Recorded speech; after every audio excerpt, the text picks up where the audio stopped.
Hello guys, and welcome to a new Steel Division video today by me, Vulcan. Today I have for you YueJin versus Gonzo in game 1 out of 2 games in the European Steel Division League. This is Code S, so the upper tier of the league, and of course these two players very well known indeed. Gonzo, of course a legend of the stream, has beaten my ass many times over. YueJin, of course, more renowned for his performance in tournaments and his prowess against other great players. So this is a matchup that I was really excited to cast, and when I saw they'd played against each other, jumped at the opportunity to cast these games. So since I've finished the 5th Asia Pacific tournament and now also the first North America tournament replays, I have had a little bit of time to think about what I want to do next, and I thought I'd sneak in a few Steel Division League games, and I'm sure these ones will be very, very sufficient for the channel. So this is of course Command Le Avant, and on the Allied side we have the Guards Armoured, on the Axis side the 1st SS-Panzer. These are chosen through a pick and ban system. Both players have 4 divisions on each faction to choose from, and the other player can ban 2 of those, and then the player has to choose from the last 2 remaining. And in this case, obviously, like I mentioned already, Guards Armoured versus 1st SS. YueJin, with that Guards Armoured, of course, has access to Humber Mark IIIs, which are fantastic against APCs. They have the Stuart 6s, which are good against light armoured vehicles, and of course the Cromwell 7, which I absolutely love because it can tank those 10 AP shots from a lot of the units that the Axis use in the front armour. And that's just really, really useful to have. It makes the tank a lot more durable, and means you can get away with putting it in some dodgy places. Basically, it helps noobs, which is probably why I like it so much. Anyway, on the other side, the 1st SS, they rely on their Stugs, of course, the Volksdeutsche, the really cheap sort of Panzergrenz equivalents. They're basically Panzergrenz, but they're disheartened, and of course much cheaper.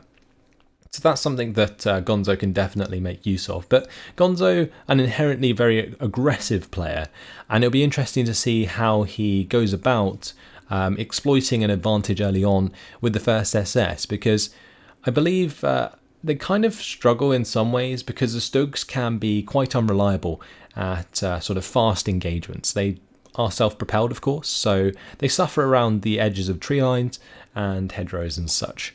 So anyway, let's see what's gone down here, and we'll see where these troops are heading. On this top side, looks like just some rifles in there. There is some command alongside a Humber Mark III, a 6-pounder and a Stuart 6.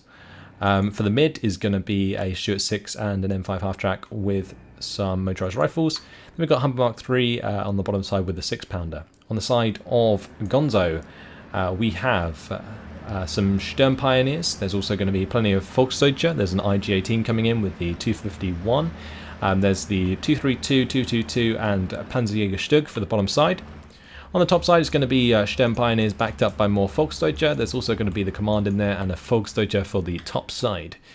So very high concentration of units for Gonzo on this bottom. If he can break through this 6-pounder early on, it will definitely give him a lot of room to play with, so that's kind of what I'm expecting to see. The 222 can also deal quite a lot of damage against the Humber Mark III. Stuart 6 trying to get involved, but actually missing its first shot. Of course, the lack of veterancy there does not help. 6-pounder has now revealed itself as well. 232 is going to get involved in this engagement. The Humber Mark III is going to have to back off there. It's definitely being overwhelmed. The Panzerjäger Stug, though, going to be coming into play, looking to hit the 6-pounder and take that out. Meanwhile, engagements on the top side, Sturm Pioneer actually being caught out in the open. That's not ideal, but the 232 is going to go down, but with the help of the IG, the 6-pounder goes down in return. So, nice trade there, especially for Gonzo. If he can keep this Panzerjäger Stug alive, he can now push quite aggressively onto the Stuart 6 and the Humber Mark III. So, in a really good position, and the IG-18 is not under threat just yet, so that's great as well. Humber Mark III going down does definitely help, but this infantry is being forced back by the 30 cals on the Stuart 6. We can see that Volksdeutsche on the top side were just ripped to shreds. They are now gone. Might not have even unloaded It looks like the truck has been destroyed there, so yeah, that might have been the case. Either way, VulcanHDG and the Pioneer Field are now pushing through that forest on the top side. +1 ceded to YueJin early on, but Gonzo in a very good position down on this bottom side. On the same vein, YueJin does have a strong push going through on the top side. The Humber Mark III and the Stuart 6 will be hard to stop unless Gonzo brings in another one of these Stugs in order to hold them back. In the meantime, it's up to Gonzo to really make as much ground as he can down here, but like I mentioned before, the first SS doesn't really suit a super aggressive playstyle in the early game, but picking up a kill onto this Stuart 6 would definitely be very nice indeed, and that's exactly what Gonzo is looking for. 251 is going to be just pushing very aggressively on this bottom side, trying to find a salient, but the M5 half-track coming down in response.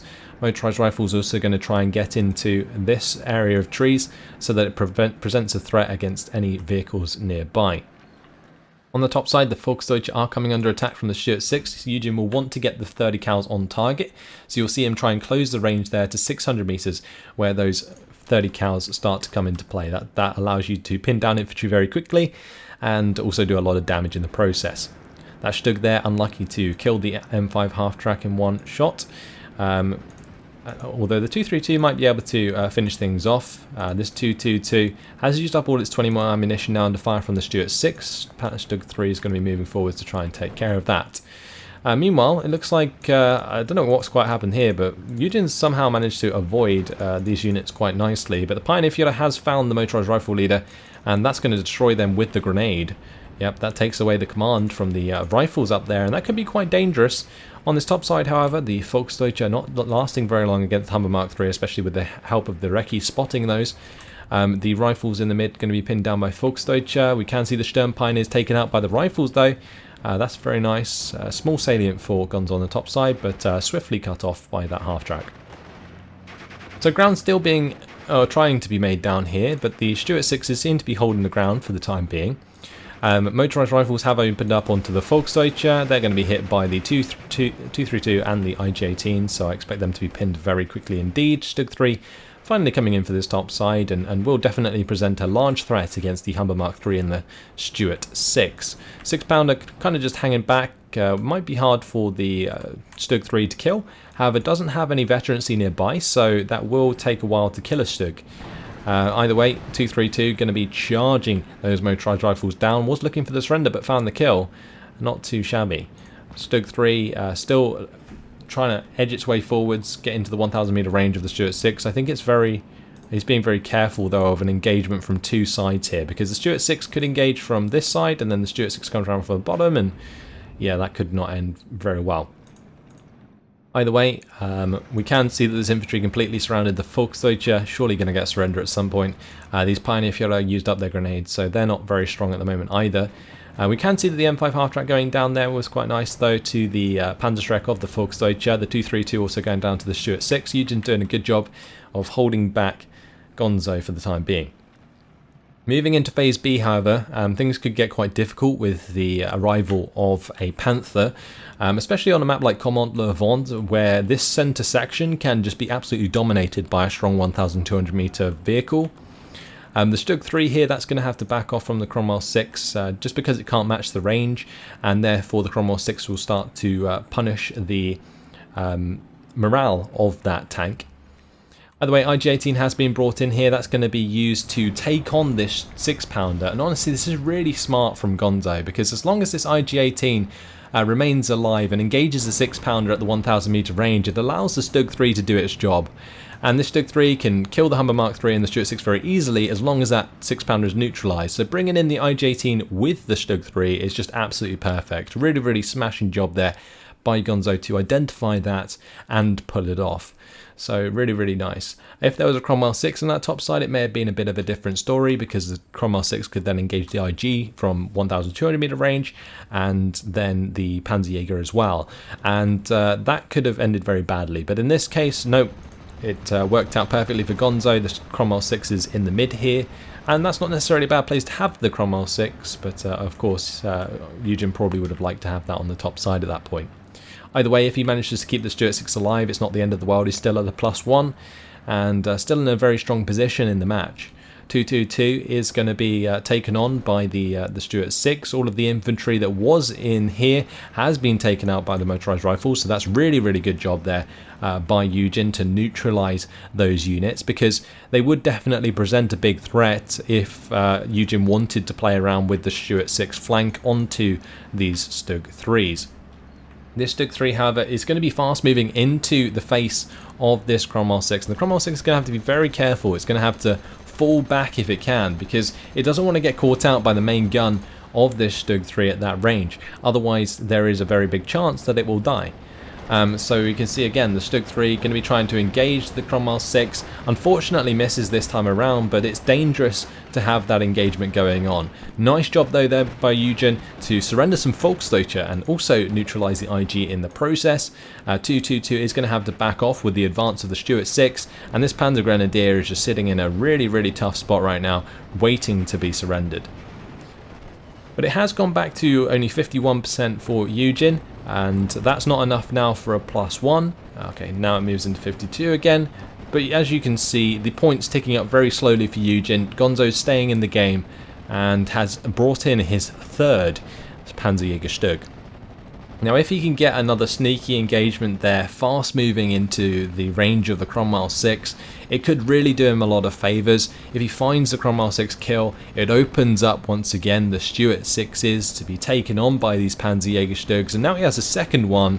He doesn't have to be as worried about the flanking capabilities of these Stuarts.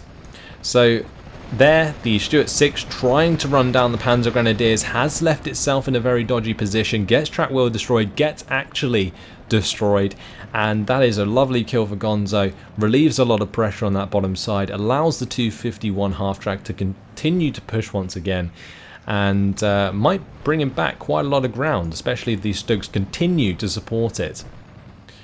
Now, Gonzo is looking pretty light on the ground here, but YueJin just doesn't really have sufficient units to push against what Gonzo has. Like I mentioned before, how smart the unit choice of Gonzo really was, and it's absolutely perfect to counter anything that YueJin's trying to throw at him right now, because the 6-pounder could come out and try and take on the Panzerjäger Stug, but then would be countered by the IG.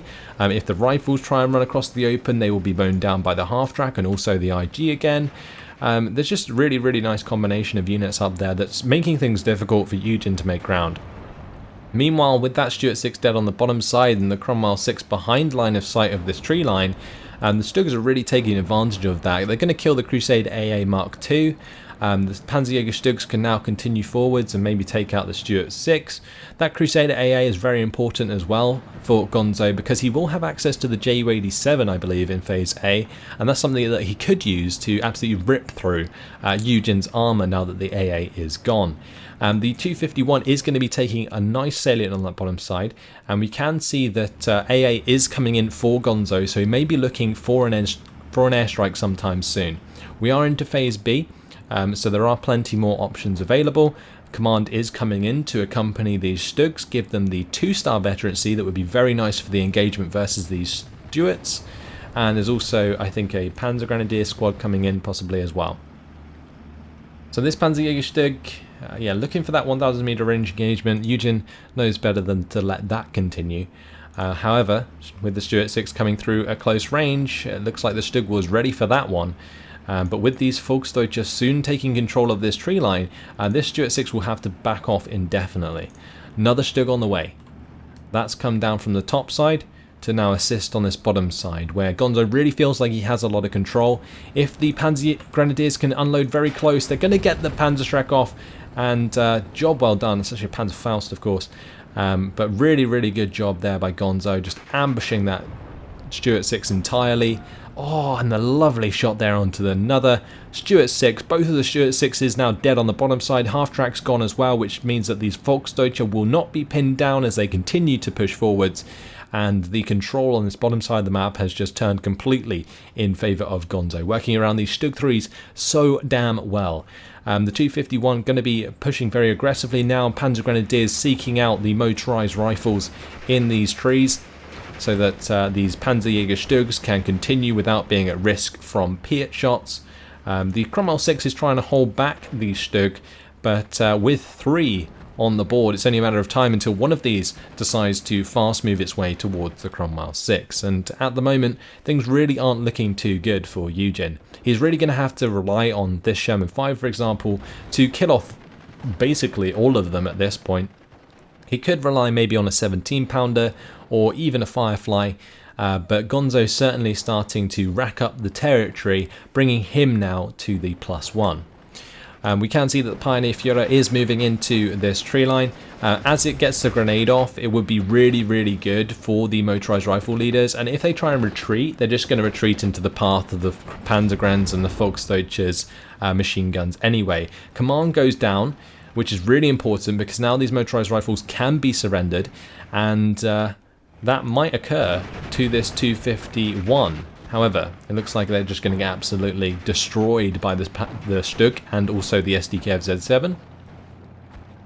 Sherman 5, what work can this do? It's going to have to get itself into a really good position. Does fire the first shot towards the Stug 3, but 2v1 could end badly. And with the Pioneer Führer giving the 2-star veterancy to the Stug 3, that could be a really, really nice shot coming in here for Gonzo. The Sherman 5 currently struggling. It does kill one of the Stug 3s, so job done there, but needs to kill the second one if YueJin really wants to get rid of this advantage that Gonzo has found. The Humber Mark III does go down. The engagement's going to continue between the Stug 3 and the Sherman 5 by the looks of things. Ju-87 though, now coming in with the AA gone down. This Ju-87 is free to make this hit, comes in. Will it kill the Cromwell 6? It does. There's also the Focke-Wulf 190 A8 hanging about, and that's going to make it very hard for YueJin to counteract this play. Oh, lovely shot there. First shot from the Ju-87.